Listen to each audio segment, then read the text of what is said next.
السلام علیکم ورحمۃ اللہ وبرکاتہ۔ محترم ناظرین اکرام، کیا آپ نماز پڑھتے ہیں اور مسلسل نمازیں پڑھتے ہیں؟ نماز کے اندر کاہلی اور سستی تو نہیں کرتے؟ سورہ معون کے اندر اللہ رب العزت نے کیا ارشاد فرمایا، آئے سنتے ہیں۔ فویل للمصلین الذین هم عن صلاتهم ساہون، کہ ہلاکت و بربادی ہے ان لوگوں کے لیے جو نماز کے اندر غفلت برتتے ہیں، سستی کرتے ہیں، یعنی نماز کو کبھی پڑھتے ہیں اور کبھی نماز کو چھوڑ دیتے ہیں۔ ہلاکت و بربادی ان لوگوں کے لیے کہی جا رہی ہے جو نماز کے اندر غفلت برتتے ہیں، کبھی پڑھتے ہیں اور کبھی چھوڑ دیتے ہیں۔ لیکن ان لوگوں کے لیے کیا ہوگا جو نماز ہی نہیں پڑھتے، نماز کے قریب تک نہیں جاتے ہیں۔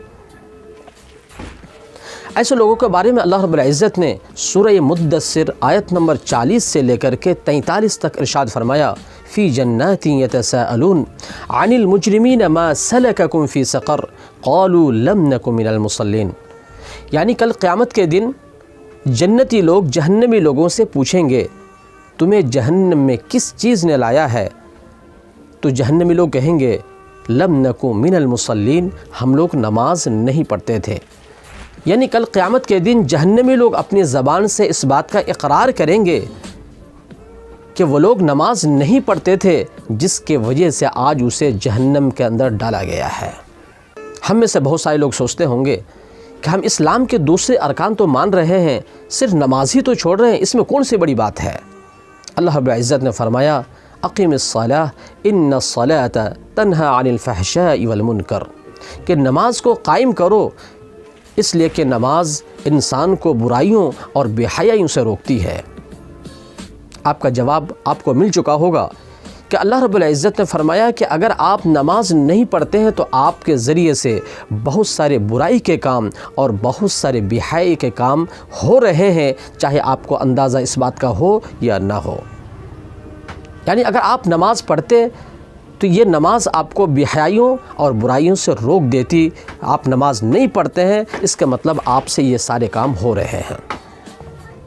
اسی طرح اللہ تبارک و تعالیٰ نے اپنی پہچان کراتے ہوئے ارشاد فرمایا، وَإِذَا سَأَلَكَ عِبَادِي عَنِّي فَإِنِّي قَرِيب، کہ اے میرے حبیب محمد صلی اللہ علیہ وسلم، جب میرے بندے میرے بارے میں سوال کرے کہ اللہ کہاں ہے، تو آپ انہیں کہہ دیجئے انی قریب، میں ان کے قریب ہوں، جب وہ مجھے پکارتے ہیں تو میں ان کی پکار کو بھی سنتا ہوں۔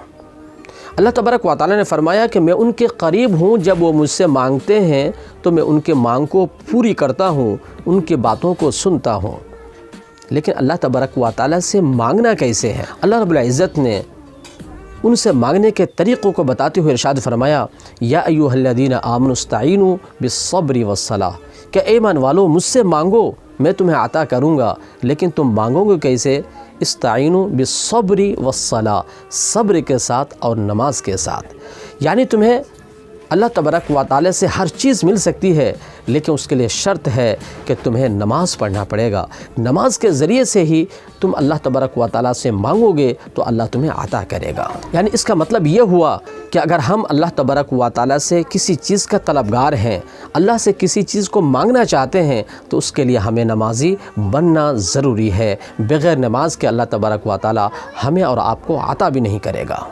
تو کہنے کا مطلب یہ ہے میرے دوستو کہ نماز صرف ایک عبادت ہی نہیں بلکہ جنت میں جانے کا ایک بہت بڑا سبب ہے، اور اللہ تبارک و تعالیٰ سے اپنی مانگ کو پوری کروانے کا ایک بہت بڑا وسیلہ بھی ہے۔